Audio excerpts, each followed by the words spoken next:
Everybody, कैसे हैं आप सब। आज हम बात करेंगे इस वीडियो में मोल कंसेप्ट, मोल संकल्पना, केमिस्ट्री क्लास 11 का चैप्टर नंबर फर्स्ट, लेक्चर 4। बहुत ही इंपॉर्टेंट और बहुत ही इंटरेस्टिंग टॉपिक है बच्चों। अगर आप इस टॉपिक को थोड़ा सा भी मिस करते हैं तो ये समझ लीजिए कि आप आधी केमिस्ट्री ऐसे ही मिस कर देंगे, क्योंकि आपको ये टॉपिक समझना बहुत जरूरी है। माना कि आपको ये टॉपिक आपके एग्जाम में नहीं आता, लेकिन इस टॉपिक से रिलेटेड क्वेश्चन बहुत आते हैं, इसलिए आप इस वीडियो को देखना बिल्कुल भी मत भूलिएगा। और आपके जितने भी क्लास 11 के स्टूडेंट, जितने भी आपके फ्रेंड्स हैं, उन सभी को इस वीडियो को शेयर करिए। चलिए तो स्टार्ट करते हैं। सबसे पहले हम बात करते हैं कि मोल ही कंसेप्ट है क्या। ये मोल क्या है, मोल कंसेप्ट क्या है, मोल संकल्पना क्या है, इसके बारे में डिस्कशन करेंगे हम एक एक करके। तो बच्चों सबसे पहले हम आपको एक इम्पोर्टेंट पॉइंट बताने वाले हैं कि मोल कंसेप्ट, मोल की जो अवधारणा है वो एवोगैड्रो द्वारा दी गई है। ये पॉइंट को आप बिल्कुल भी मत मिस करिएगा। मोल जो है नंबर्स है उसको एवोगैड्रो नंबर्स भी बोलते हैं, एवोगैड्रो संख्या भी बोलते हैं। इस पॉइंट को बिल्कुल भी मत भूलिएगा। चलिए आगे स्टार्ट करते हैं। हमें क्या क्या इस वीडियो में पढ़ना है, क्या क्या चीजें हमें इस टॉपिक से मिलने वाली है, इस चीज को हम आपको एक एक करके बताने वाले हैं। सबसे पहले हम जानेंगे मोल क्या है, मोल कैसे ज्ञात होता है, मोल धारणा क्या है, मोल धारणा से आपको क्या प्रॉफिट होने वाला है, क्या लाभ होने वाला है, जो आपके लिए बहुत ही इंपॉर्टेंट है। बच्चों ये मैं आपको बता दूं कि जो हम मोल कंसेप्ट, मोल अवधारणा पढ़ने वाले हैं वो आपके फिजिकल केमिस्ट्री, न्यूमेरिकल्स, अभी आगे आप जितनी भी चीजें केमिस्ट्री में पढ़ने वाले हैं, आज फिजिकल केमिस्ट्री में न्यूमेरिकल्स जो पढ़ने वाले हैं, उन सभी में ये टॉपिक आपका आएगा। ये वर्ड आपका पूछेगा, इस वर्ड का मीन्स आपका पूछेगा, अभी इसकी जो नंबर्स होते हैं वो पूछेगा। बहुत सारी चीजें आपको इस टॉपिक से मिलने वाली है, इसलिए आप इन 4 चीजों को ध्यान रखिएगा। तो मैं आपको इस वीडियो में इन 4 चीज के बारे में बताऊंगी। मोल क्या होता है, मोल कैसे ज्ञात होता है, मोल धारणा क्या है और मोल धारणा से क्या लाभ होता है। तो चलिए स्टार्ट करते हैं बच्चों। हम सबसे पहले देखिए, अब हम बात करेंगे कि मोल कंसेप्ट होता क्या है। मोल कंसेप्ट की हम आपको डायरेक्ट डिफिनेशन नहीं बताएंगे। अगर आपको हम डायरेक्ट डिफिनेशन बता देंगे तो आपको समझ में आने वाला नहीं है। बहुत सारे यूट्यूब चैनल वाले हैं, बहुत सारी क्लासेस चलती है, स्कूल में आप पढ़ोगे, कोचिंग में आप पढ़ते हो, सब लोग आपको डिफिनेशन बताते हैं, मोल नंबर्स बताते हैं कि इतने नंबर्स होते हैं, ऐसा न्यूमेरिकल करना है, काम खत्म।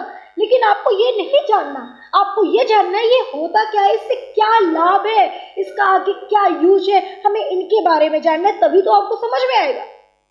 अगर आपको सिर्फ रटना है, चीजों को सिर्फ समझना है, पास होना है, तो हम आपको डायरेक्ट डेफिनेशन बता देते हैं। लेकिन हमें पास नहीं होना, हमें लाइफ टाइम के लिए ये चीजें पता होना चाहिए कि मोल कंसेप्ट, मोल धारणा क्या होती है। तो इसलिए हम इसके पहले कुछ पॉइंट्स जो बहुत ही इंपॉर्टेंट पॉइंट्स हैं, इस चीज को समझेंगे। उसके बाद हम बात करेंगे कि मोल धारणा या मोल कंसेप्ट, मोल संकल्पना की क्या परिभाषा हम बनाएंगे। ठीक है, चलिए तो सबसे पहले बच्चों पॉइंट आप देख रहे हैं कि मोल पदार्थ की मात्रा की इकाई है। जो मोल होता है, मोल को हिंदी में भी मोल बोलते हैं, इंग्लिश में भी बोलते हैं। ठीक है, जो ये मोल है बेटा वो मात्रा की इकाई है, ध्यान दीजिएगा। ठीक है, इसे हम पदार्थ, मोल पदार्थ की मात्रा की इकाई कहते हैं। दूसरा पॉइंट, मोल एक निश्चित संख्या को प्रदर्शित करता है। ध्यान दीजिएगा, डिफिनेशन नहीं बता रहे, आपके पॉइंट्स बता रहे हैं कि मोल जो होता है वो एक निश्चित नंबर्स को, निश्चित संख्या को प्रदर्शित करता है। थर्ड नंबर, मोल का संबंध किससे किससे होता है ये जान लीजिए। पदार्थ के द्रव्यमान से, उनके कणों की संख्या से और गैस के आयतन से। ये 3 चीज ध्यान दीजिएगा कि जो मोल का संबंध होता है, रिलेशन होता है, वो द्रव्यमान के कणों की संख्या और द्रव्यमान और कणों की संख्या तथा गैस के आयतन से इनका संबंध होता है। अभी आगे आपको समझ में आएगा, अभी केवल पॉइंट्स को ध्यान दीजिएगा। अगर आपने पूरी वीडियो नहीं देखी तो आपको इस वीडियो में जो चीज़ें मैं समझा रही हूँ वो चीज़ें समझ में नहीं आएगी, इसलिए आप इस वीडियो को लास्ट तक जरूर देखिएगा, तब आपको एक एक पॉइंट समझ में आएगा कि ऐसा क्यों मैम ने किया, पहले इसको क्यों बताया, बाद में डिफिनेशन क्यों बताया। ठीक है, तो मैंने आपको 3 पॉइंट बताया कि मोल पदार्थ की मात्रा की इकाई है, मोल एक निश्चित संख्या को प्रदर्शित करती है और मोल का संबंध पदार्थ के द्रव्यमान, उनके कणों और संख्या गैस के आयतन से होती है। 3 चीजें ध्यान दीजिएगा। अब हम बात करते हैं कि मोल के बारे में हमें जानना क्या है। हम मोल के बारे में जानेंगे कि उनकी कुछ इकाइयों से संबंधित कुछ चीज़ों के बारे में डिस्कशन करने वाले हैं। अब कहोगे कि मैम ये है क्या? चलिए, यही हमारा मेन पॉइंट है, यही हम आपको समझाने आए हैं। तो बच्चों, अगर आपने अभी तक हमारे चैनल को सब्सक्राइब नहीं किया तो सबसे पहले चैनल को सब्सक्राइब करिए और ज़्यादा से ज़्यादा बच्चों को शेयर करते रहिए। चलिए, जैसा कि बच्चों हमने आपको बताया सैकड़ा, 100, सब लोग जानते हो 100 को बोलते हैं सैकड़ा। हमने बोला भाई एक सैकड़ा बनाना दे दो तो आपको एक सैकड़ा बनाना मिल जाएगा, है ना, 100 बनाना मिल जाएगा, ठीक है, मतलब 100 आपको बनाना मिल जाएगा, ठीक है, 100 समझ में आ गया ना। अच्छा, सहस्त्र को बोलते हैं बेटा 1000, 1000, है ना, इसको बोलते हैं 1000। हमने बोला कि 1000 बुक्स चाहिए तो आपको 1000 बुक्स मिल जाएगा। दर्जन, जिसको इंग्लिश में बोलते हैं डोजन। कोरी, जिसको हम लोग, ठीक है, समझ में आ रहा है ना बच्चों, कोरी भी क्या है? कोरी भी जो बेटा होता है ना, वो भी एक नंबर्स है, ठीक है। कोरी को हम लोग इंग्लिश में क्या बोलते हैं? स्कोर, ठीक है, स्कोर बोलते हैं। ध्यान दीजिएगा, मैंने इंग्लिश नहीं लिखा, कोरी को स्कोर बोलते हैं एक स्कोर चाहिए, ठीक है, एक स्कोर बनाना चाहिए, एक स्कोर ये चाहिए बोलते हैं, ठीक है। मोल, ठीक है, मोल वर्ड आया ना बच्चों। यहाँ पे आपको इन सब चीजों के थ्रू हम आपको क्या समझाना चाहते हैं, जैसे कि बेटा ये हमारा नंबर्स है, ये नंबर्स है, ये नंबर्स है, ये नंबर्स है ना, 1000 है, 100 है, कोरी है, डोजन है। उसी तरीके से मोल भी एक नंबर है, मोल भी एक नंबर है। अब आप कहोगे कि मैम आप डायरेक्ट यही चीज समझा देते ना कि मोल एक नंबर है। अगर बच्चों हम आपको डायरेक्ट बताते कि मोल एक नंबर है तो आपको समझ में ना आता कि नंबर कैसा नंबर। अब आपको समझ में आया कि जैसे कि 1000 मतलब कि 3 0 लगते हैं, हम 1000 में 100 मतलब 2 0 लगते हैं, तो ये हमारा 100 हुआ। दर्जन में बात किए तो एक दर्जन बराबर होता है 12, वैसे ही एक मोल बराबर होता है 6.022 इंटू 10 की पावर 23 मोल। अगर हमने बोला कि एक मोल बुक्स दे दो तो आपको 6.022 इंटू 10 की पावर 23 बुक्स मिलेंगे। समझ में आया बच्चों? तो इस तरीके से जो ये हमारे नंबर्स हैं वैसे ही उसमें से एक मोल भी नंबर्स है और इसी को हम बोलेंगे एवोगैड्रो संख्या नंबर। इसका एवोगैड्रो नंबर जो होता है वो होता है 6.022 इंटू 10 की पावर 23। अब समझ में आया बच्चों ये मोल है क्या? मोल एक नंबर है।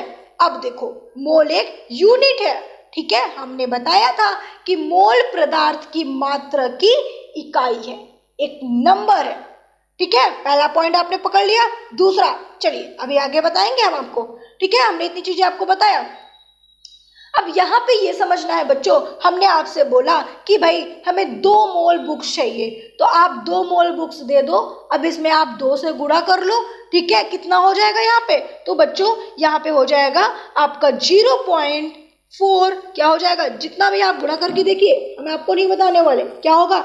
अगर हमने आपसे बोला कि 2 मोल्स बुक्स दे दो, हमने अगर बोला 2 मोल्स बुक्स दे दो तो यहाँ पे हो जाएगा 12.044 इंटू 10 की पावर 23 मोल्स। बेटा इसमें कभी गुणा नहीं होता, ठीक है, इसमें होता है, पावर्स में कोई इंटू नहीं होगा 2 से, ठीक है। तो अगर हमने बोला 2 मोल बुक दे दो, मैं 2 मोल बुक चाहिए, तो यहाँ पे क्या हो जाएगा 12.044 इंटू 10 की पावर 23 मोल्स। हमने कहा 3 मोल बुक्स दे दो तो 3 मोल्स हो जाएगा, क्या हो जाएगा 18.0, कितना हो जाएगा? जितना भी होगा आप अपने से गुणा करोगे, बताने की जरूरत नहीं है आपको।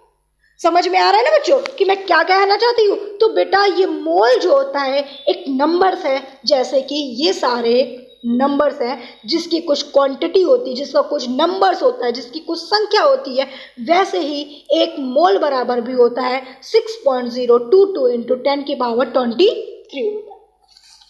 बच्चों इतनी चीजें अगर आपको समझ में आ गई है तो अब हम आपके पॉइंट पे आते हैं, आपके डिफिनेशन पे आते हैं। इस डिफिनेशन में हमें क्या समझना है? उसके अलावा एक चीज और मैं आपको बता दूं कि इस डिफिनेशन के पहले आपको इतनी चीजें समझ में आनी जरूरी है, उसके इन सब चीज़ों को आप जरूर पढ़िएगा। अगर आप सोचते हैं कि हम वीडियो को आगे बढ़ाकर डायरेक्ट डिफिनेशन पढ़ लें, याद कर लें, तो बेटा आपको डिफिनेशन जरूर रट जाएगी आप, लेकिन जब आप न्यूमेरिकल्स करने बैठोगे, जब आप फिजिकल केमिस्ट्री पढ़ने बैठोगे, तो आपको यहाँ पे कंसेप्ट नहीं समझ में आएगा। और केमिस्ट्री में मेन होता है कंसेप्ट समझना, मोल कंसेप्ट, ठीक है। इसलिए कंसेप्ट समझना जरूरी है। अगर आपको हर एक टॉपिक का कंसेप्ट समझना है तो आप इस वीडियो को लास्ट तक जरूर देखिएगा।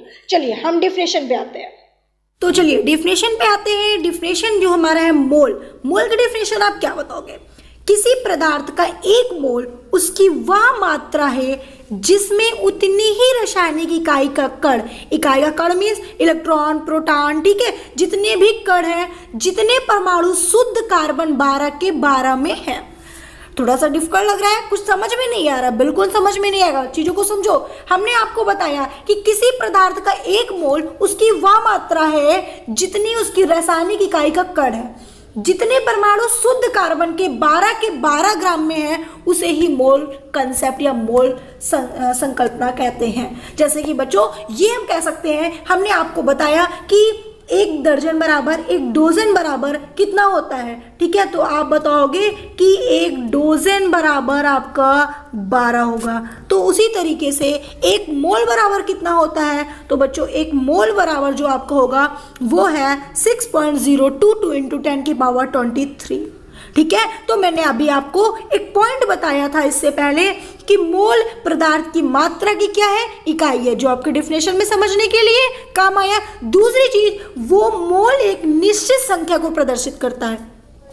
जैसे कि बच्चों ऑल नंबर्स जो होते हैं, एक डोजन बराबर 12, ठीक है। हमने बताया 1000 कितना हो, एक हमने बोला कि 1000 बुक्स चाहिए, तो आप 1000 बुक्स दोगे उसे, मतलब कि उसका जो क्वांटिटी है वो निश्चित है, जो उसकी संख्या है वो निश्चित संख्या है। तो मोल एक निश्चित संख्या को प्रदर्शित करता है जो 6.022 इंटू 10 की पावर 23 होता है। अब तीसरी चीज, मोल का संबंध पदार्थ के द्रव्यमान, उनके कणों की संख्या और गैस के आयतन से है। चीजें समझ में आ गई? ये पॉइंट अभी आप समझोगे जब आप न्यूमेरिकल करोगे, ठीक है।